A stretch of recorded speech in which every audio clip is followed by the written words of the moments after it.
This is the second of our 9-part series on understanding Islam, unpacking the Dhimma. And this part is concerning the Dhimma Pact, explaining what the pact of surrender is that controls the whole dhimmi system. In Arabic, the word dhamma means to blame or dispraise. It's a bit of an unusual word. It means basically to curse, if you like, or to say something's worthless, to find fault with, to censure in respect of evil conduct. That's how this is defined in the dictionary. This is the verb from which the word dhimma comes. It's the opposite of praise or commend, so speaking badly of someone. The Arabic term dhimma, the noun, implies a liability arising from fault or blame. So there's a debt that's owed. And it's used as a term for these covenants or treaties that non-Muslims were subject to under Islam, the non-observance of which would attract blame or liability. So if the surrendered people broke the terms of the tract, they would be liable for a penalty or a punishment. So the word dhimma could be translated as pact of liability. It's often called by various writers pact of protection. And I'll come back and explain why that's done, but actually doesn't, its source means it's a pact of risk, if you like. You're under warning that if you step out of line, you'll be punished. It involves submission of a non-Muslim community to Muslims as a whole community. It's a communal pact. The whole community agrees to live according to these conditions. The pact is in a sense written by the Muslims. It's Sharia law that determines the conditions of the pact. It's a pact for the people of the book only. It's based on a verse in the Quran that speaks of the people of the book. That's particularly Jews and Christians, but later on this was extended to Zoroastrians and other groups, including ultimately Hindus in India. But it wasn't available for idol worshippers, so the option of surrendering and keeping your religion was not given to Arab pagans. They had to become Muslims or die. And often in Africa, where there are pagan Africans too, they've only been given the two choices, to become a Muslim or die. But particularly for the people of the book, especially Jews and Christians, these are peoples who are considered to have received a book and still have a remnant of, or some sort of relic of, this holy book that was once an Islamic text that their prophets received. So the belief is that Jesus got the gospel, which is a book from God, and Moses got the Torah. So Christians and Jews have this book that was once an Islamic book and not so much anymore. So in a way, this is a concession to people of the book who have some sort of relationship or link to Islam because they come from an Islamic root.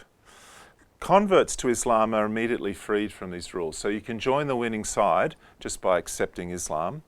And the Dhimma Pact fixes the legal, social, political role of Christians and Jews and other groups living under Islam. It becomes the legal framework for millions and millions of people down through history. The key verse in the Quran that controls or refers to the Dhimma Pact is Surah 9:29, one of the last surahs to be revealed in Medina, and is one of the most violent ones as well. And this verse says, "Fight against such of those who have been given the scriptures, the people of the book, as believe not in Allah nor the last day, and forbid not that which Allah has forbidden by his messenger." So they don't accept that Muhammad is the messenger, the best example to be followed, his word is to be obeyed. That's me. I do believe in Allah and the last day, but I don't believe Muhammad, I believe in God anyway, but I don't believe that I should follow what Muhammad has forbidden and so on. So I'm in this category. And don't follow the religion of truth. They're not adherents of Islam. Fight them with deadly intent, I think, until they pay the tribute, the jizya, readily, being humbled. The Arabic word means being small, being made small. So after surrender to this Dhimma Pact, to the forces of Islam, there are two aspects. One is tribute payments, and various taxes, the jizya payments, and the other is being made small, the humble service, the humiliation. And I'm going to unpack what those two concepts mean in some detail, because it's very important to understand what that means in Islamic law. A dhimmi is a person living under a Dhimma Pact. So the word in Islam for a non-Muslim living in an Islamic state, permitted to live, is a dhimmi. That's the word. And if you live outside the Islamic state, you're a harbi, you're an object of war. But once you're in the Islamic state, you're a pact person. It's a perpetual status. It lasts from generation to generation. So if a community becomes dhimmis, their children and children's children goes on forever. They're permanently conquered peoples. It's linked to the jihad. It's a concession allowing Jews and Christians and others to keep their religion after jihad, provided they pay compensation as part of their conditions of defeat. Interestingly, Islamic authorities say that when Isa returns, Jesus returns as a Muslim prophet with his sword, he will destroy Christianity and the dhimma will no longer apply. It'll be become a Muslim or die. And so Isa in Islam is the final destroyer of Christianity, and this is a temporary tolerance to permit Christians to live in an Islamic state. It won't last forever. Alternatives to the Dhimma Pact, the dhimma is a choice. People have chosen to live under the dhimma. They could convert to Islam. They could be defeated, leading to slavery or death. They could fight back. They could run away, and a lot of Christians in Syria and Iraq have run away. That's been the choice they've made, rather than pay jizya. I'll talk more about what's been happening in the Middle East in recent times a bit later. So there are a number of options available to non-Muslims under this system. Here is Muhammad. This is from the Sahih Muslim, the authentic collection of hadiths collected by Muslim. And he's giving instruction to his followers, and he mentions the three choices, offering three choices. Fight in the name of Allah and in the way of Allah.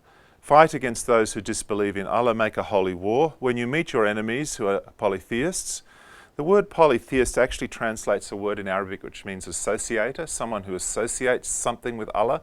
And Christians are considered to be associators because they believe Jesus is the Son of God.